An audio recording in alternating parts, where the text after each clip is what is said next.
Hi, this is Matt Rush with Strategic Financial Partners. Here's the MassMutual Trust Company's investment update for July 2018. Despite ongoing uncertainty from the upcoming midterm elections, proposed tariffs, and gradual change in monetary policy by the Fed, domestic equity markets rebounded. At the same time, overseas stocks declined as recent economic data suggested overseas growth was moderating. Domestic equity markets rose in June with the S&P up 62 basis points, small caps up 72 basis points, and developed international equities fell 1.19%. Domestic equity markets continued to experience volatility, primarily concerned to proposed tariffs that President Trump would ignite a trade war.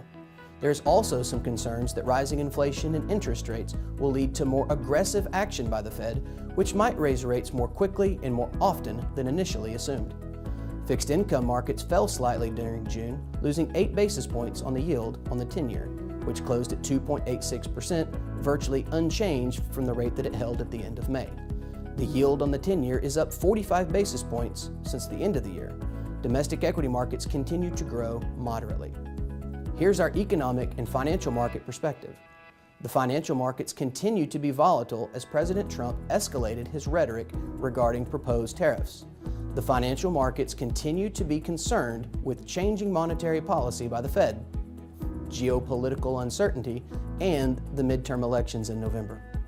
Earnings for companies in the S&P 500 are expected to increase by 20% in the second quarter.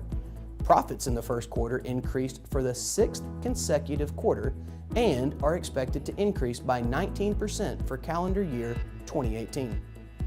Corporations are benefiting from lower tax rates this year due to the tax reform bill. Corporate earnings are a key driver of stock prices. As we expected, the Federal Reserve raised short-term rates by 25 basis points at the June meeting.